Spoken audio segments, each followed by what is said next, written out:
연초에 혹시 꿈꾸고 계획하셨던 일들 많이 이루셨습니까? 어떤 분들은 새해에는 내가 반드시 다이어트해서 살을 빼야 되겠다 그랬는데 연초의 몸무게랑 지금 몸무게랑 큰 차이가 없는 분들도 많이 있으시고, 또 내가 새해에는 열심히 운동해서 좀 혈압약, 당뇨약 좀 줄여야 되겠다, 끊어야 되겠다, 또 그런 분들도 있으셨는데 또 잘 안 되셨다는 이야기도 들리고, 또 이야기를 들어보니까 새해 계획 세우고 꿈꾸었던 것들이 잘 이루어졌다라는 분들보다 잘 이루어지지 않았다라는 분들이 더 많다라는 이야기를 듣게 됩니다. 그래서 꿈은 그냥 꿈인가 보다, 1년짜리 꿈이든 평생의 꿈이든 이 꿈 이루는 것이 참 쉽지 않다라는 생각을 해보게 됩니다.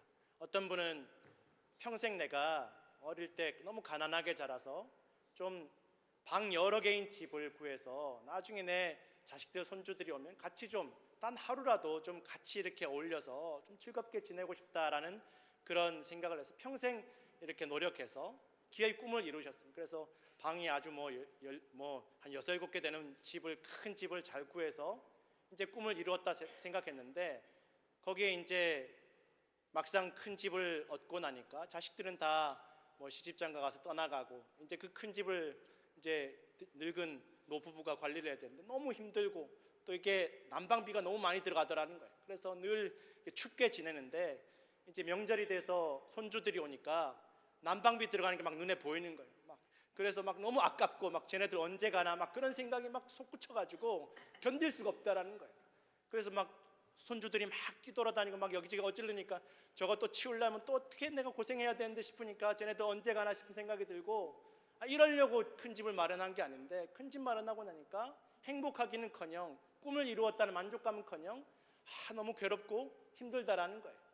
우리가 막상 꿈꾸던 일들이 이루어지고 나면 내가 생각했던 것만큼의 그런 행복감이나 기쁨이 없을 수도 있다라는 것입니다.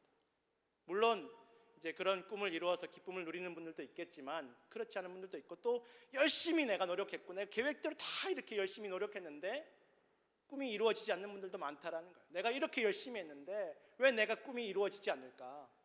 왜 몸무게가 줄지 않을까? 왜 내가 이렇게 건강이 좋아지지 않을까? 왜 내가 더 돈을 많이 벌지 못할까? 열심히 노력했는데 내 꿈이 이루어지지 않는 일들이 너무나 많더라는 것입니다. 그러면서 깨닫게 되는 것이 사람 마음대로 되지 않는 것이 인생이고 세상이구나라는 것만 깨닫게 되는 일들이 많이 있다라는 것입니다. 그래도 또 어김없이 또 연말이 되고 새해가 되면 복권 사듯이 또 새로운 꿈을 품게 됩니다. 되면 좋고 안 되면 그만이지 꿈은 크게 가져야지 되면 좋지 않겠나, 그런 마음을 품고 그렇게 꿈을 품고 계획을 또다시 세우게 되더라는 것입니다. 오늘 우리가 읽었던 이 본문에는 그냥 꿈이 안 이루어진 사람이 아니라 꿈 때문에 완전히 인생이 곤두박질 친 사람에 대한 이야기가 나옵니다. 누굽니까? 바로 요셉이다라는 것입니다. 오늘 본문에 보니까 요셉이 오는 것을 보고 그 동생, 아주 어린 이제 10대 사춘기 소년 동생이 오는 것을 보고 이 10명의 형들이 저기 저 꿈꾸는 자가 온다, 이 말이 우리 비전의 사람, 우리 요셉은 꿈이 많은 아주 꿈나무 그런 동생이 온다라는 그런 좋은 의미가 아니라 저 꿈쟁이 인간 오는구나, 저거 이제 죽여야 되겠다라는 그런 아주 미움과 증오에 찬 말이다라는 것입니다. 쟤 온다, 쟤 꿈꾸는 쟤 온다, 죽이자, 죽여서 구덩이에 던져버리자, 아버지가 시체도 못 찾게 구덩이에 던져버리고 아버지한테는 짐승이 잡아먹었다고 하자. 형제인데, 아무리 배다른 형제이지만 그래도 피를 나눈 형제인데, 한 아버지의 동생인데 미운 거예요.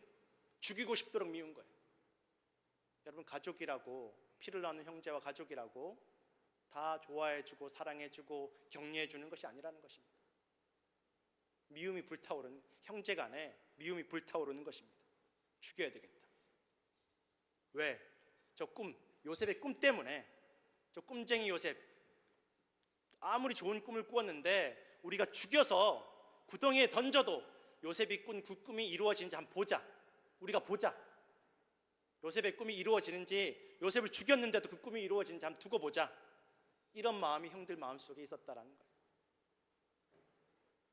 도대체 무슨 꿈을 꾸었길래 무슨 그렇게 악한 꿈을 꾸었길래, 그 꿈이, 요셉이 꾼 꿈이 뭘 형들에게 그렇게 안 좋은 영향을 끼쳤길래 요셉이 꾼 꿈 때문에 요셉을 죽이려고 마음먹고 그 꿈이 이루어지는지 안 이루어지는지 한번 두고 보자라는 마음을 품게 되었을까요?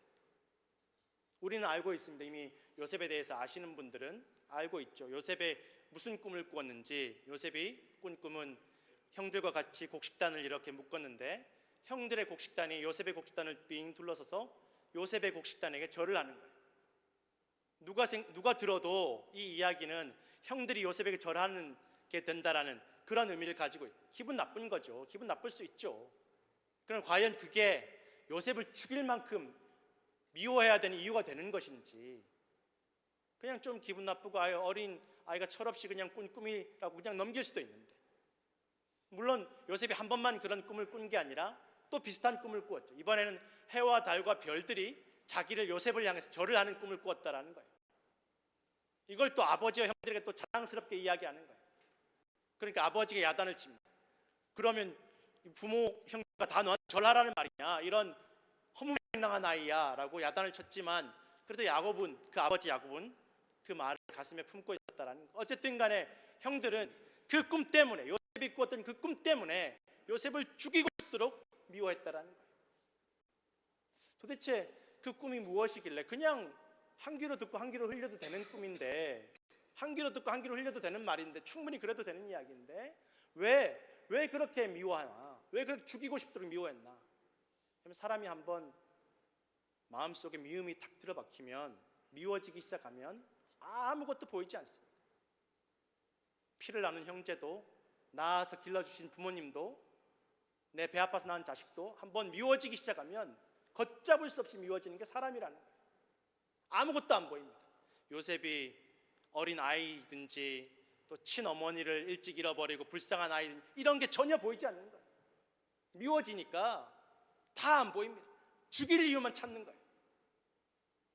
그냥 동생인 것도 싫고, 꿈꾼 것도 싫고, 저렇게 멀쩡하게 걸어오는 것도 싫고, 다 싫은 거예요. 요셉의 형들만 그렇겠습니까? 우리도 누군가를 미워하면 이런 마음 듭니다. 다 싫은 거예요. 하나부터 열까지 숨 쉬는 것도 싫고, 밥 먹는 꼴도 보기 싫고, 그렇게 미워지는 것이 사람의 마음이라는 것입니다.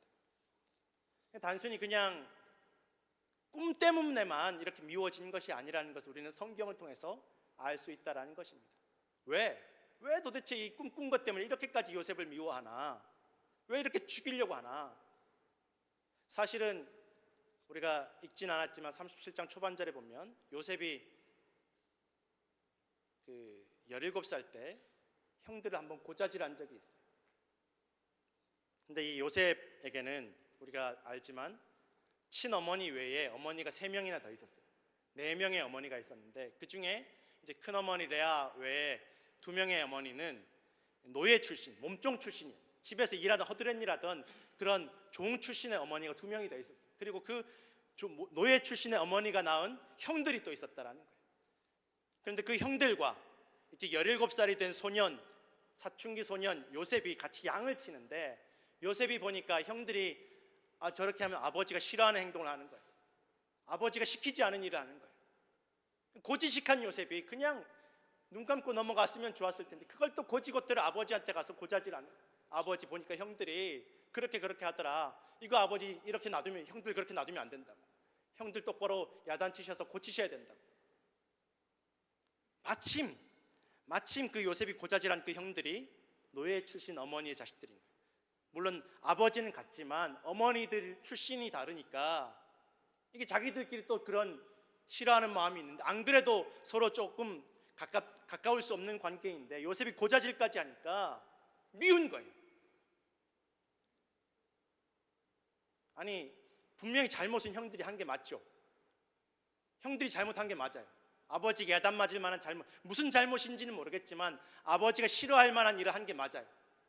요셉이 그것을 바로잡기 위해서 아버지에게 보고를 한 것도 사실은 맞는 행동을 한 거죠. 그런데 형들은 자기들 잘못을 생각하지 않는 거예요. 왜 요셉이 그런 보고를 아버지에게 했고, 왜 아버지가 자기들에게 그렇게 안 좋게 보게 했는지 자기들의 잘못은 돌아보지 않는 거예요. 그저 그냥 요셉이 미운 거예요. 자기들 고자질한 요셉이 싫은 거예요. 우리가 아이들을 기를 때도 그렇지 않습니까? 아이들이 뭐 잘못해서 한번 야단치면 자기네들이 뭘 잘못해서 부모님이 야단쳤는지 몰라요. 기억도 안 해요. 그냥 너 늙으면 두고 보자. 아주 그냥 앙심을 품는 게 자식들 마음이라. 지는 잘했나? 너는 나중에 두고 보자. 아주 섭섭한 마음, 미운 마음만 가슴에 가득 담고 살아가는 것이 어린 아이들의 마음이라는 거예요.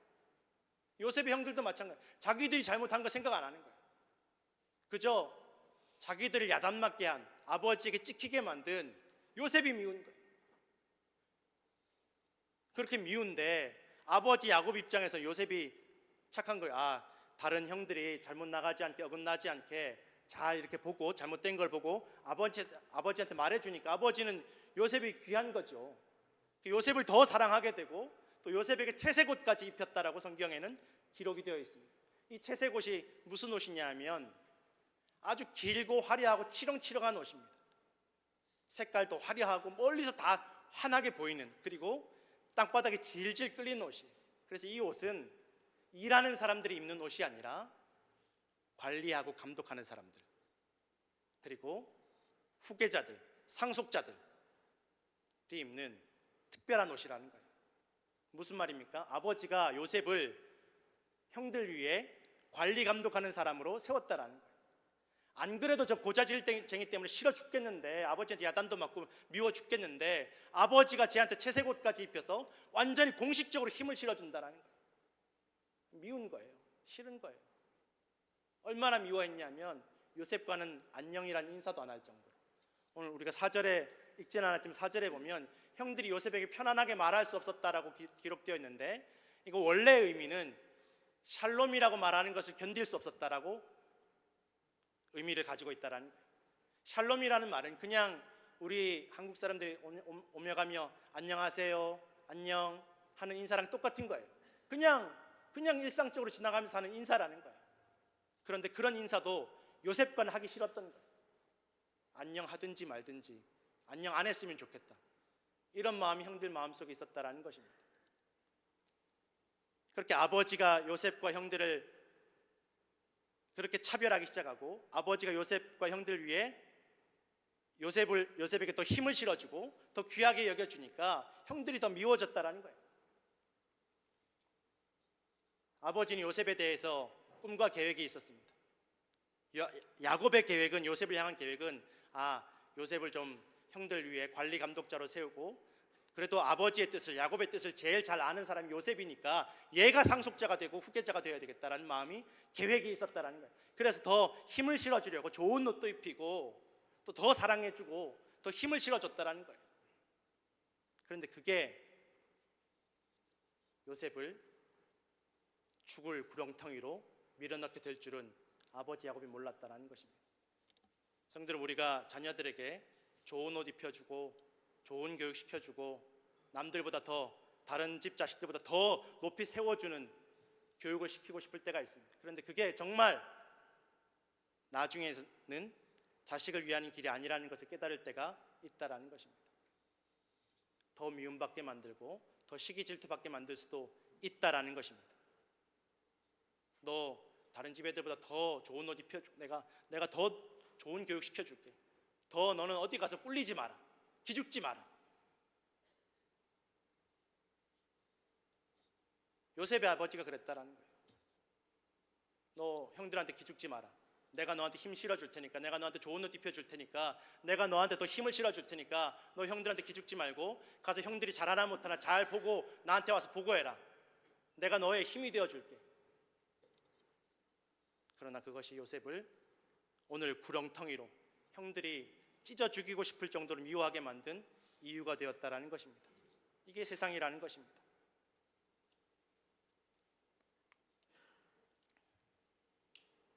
그렇게 아버지가 요셉을 채색옷을 입히고 관리자로 세우고 후계자인 것처럼 힘을 실어주고, 그때 요셉이 꿈을 꾼 거예요. 안 그래도 미워 죽겠는데, 안 그래도 싫어 죽겠는데 요셉이 꿈을 꾸고 그 꿈을 또 곧이곧대로 형들과 아버지에게 자랑하는 거예요. 형들의 곡식단이 나한테 절을 하고, 해와 달과 별이 나한테 절을 하고, 안 그래도 미워 죽겠는데, 안 그래도 요셉이 형들 위에 서는 것 때문에 꼴 보기 싫은데 요셉이 그렇게 꿈 이야기를 하니까 아주 미워 죽겠다라는 것입니다.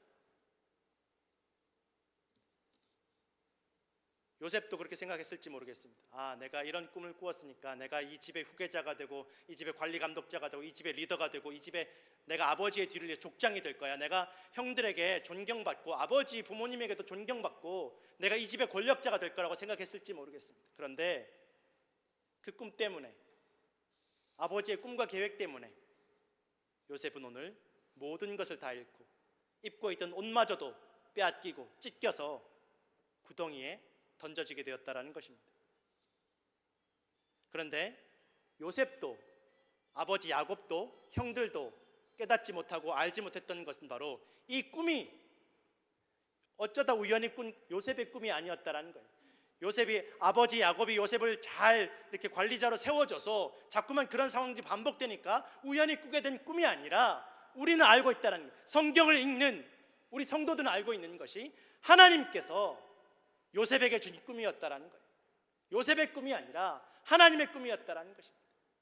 요셉이 꿈을 꾸기 위해 원했던 그런 꿈이 아니라, 요셉이 계획 세웠던 일들이 아니라 하나님께서 요셉을 통해서 꾸신 하나님의 꿈, 하나님의 계획이었음을 우리는 성경을 통해서 알 수 있다라는 것입니다. 그리고 그 꿈은 요셉이 그 집안의 형들과 아버지 위에 올라서서 그 집안의 후계자가 되고 권력자가 되어서 형들과 아버지의 절을 받는 그런 평생 잘 먹고 잘 사는 그런 인생을 위한 꿈이 아니었다라는 것입니다. 우리는 성경을 읽은 우리는 알고 있다라는 것입니다. 무엇을 알고 있습니까? 훗날 요셉이 그렇게 권력을 얻고 또 결국은 형들과 아버지의 존경을 받게 되지만 그것이 목적이 아니라 도구였습니다. 무엇을 위한 도구입니까? 자기를 죽이려고 들던 형들, 팔아넘겼던 형들, 구덩이에 던졌던 형들, 아버지를 속이고 자기를 죽이려고 했던 형들, 그 형들과 형들의 가족들, 형들의 자녀들을 요셉이 구원하고 돌보고 영원토록 그들과 함께하기를 원하시는 하나님의 꿈이었다라는 것을 우리는 알고 있다라는 것입니다. 그리고 요셉을 두 번 다시는 나올 수 없는 왕의 감옥에 쳐넣었던 애굽 사람들을 구원하시기 위한 하나님의 꿈이었음을 우리는 알 수 있다라는 것입니다. 그리고 그 애굽 사람들을 통해서 수많은 민족들의 생명을 구원하시고자 하는 하나님의 꿈과 계획이었음을 우리는 알 수 있다라는 것입니다. 그래서 그 꿈을 꾸고 형들과 아버지들의 존경을 받으려고 했던 요셉의 꿈, 아버지 야곱의 꿈은 실패했지만 요셉을 통해서 꿈꾸셨던 하나님의 꿈과 계획은 실패하지 않았다라는 것입니다.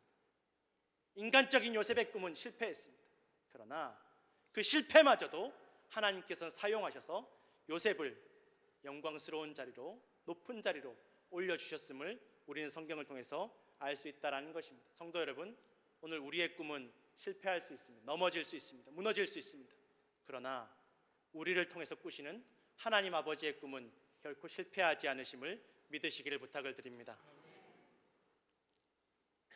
예수님을 십자가에 못 박았고 예수 그리스도의 제자들을 순교시켰던 로마는 예수님의 꿈을 철저하게 좌절시키는 것처럼 보였지만 훗날 예수 그리스도를 전하는 가장 큰 축복의 통로, 복음의 통로가 되었다라는 것입니다. 그리고 가장 많은 순교자를 배출하였습니다. 거기서 끝난 것이 아니라 예수 그리스도께서는 다시 살아나시고 영원한 생명을 얻으시고 천지 만물을 심판하실 권세를 회복하셨다라는 것입니다. 예수 그리스도를 믿는 사람들, 성도들을 잡아 죽이려던 사울은 바울이 되어 복음 전하는 일에 앞장서고 기쁨으로 순교하게 되었다라는 것입니다. 내 생명을 조금도 귀한 것으로 여기지 아니한다라고 바뀔 정도로 사울은 바울이 되면서 완전히 바뀌게 되었다라는 것입니다. 성도 여러분, 우리를 통한 하나님의 꿈과 계획은 결코 실패하지 않습니다. 오늘 우리가 승리하는 길이 어디에 있습니까? 우리가 하나님의 말씀을 날마다 묵상하고 기억하고 하나님 말씀 안에 거해야 되는 이유가 어디에 있습니까? 형편이 좋을 때나 어려울 때나 하나님의 말씀을 날마다 묵상하면, 잘 읽으면, 잘 기억하면 우리는 결코 교만하지도 낙심하지도 않습니다. 내 실패도 하나님께서 사용하셔서 반드시 귀한 길로, 영광의 길로, 생명의 길로 인도하시는구나. 하나님의 꿈은 결코 실패하지 않으시는구나. 그래서 좋을 때도 교만하지 않고 어려울 때도 낙심하거나 실망하지 않는다라는 것입니다. 이루어지지 않은 꿈과 계획이 있을지라도 그 이루어지지 않은 꿈과 계획을 통해서 하나님께서 그 꿈과 계획을 이루어 가실 것을 믿으시기를 부탁을 드립니다. 오늘도 하나님의 꿈과 계획을 나의 꿈과 계획으로 삼으시는 믿음의 성도들, 승리하는 성도들 되시기를 간절히 축원합니다. 기도하겠습니다.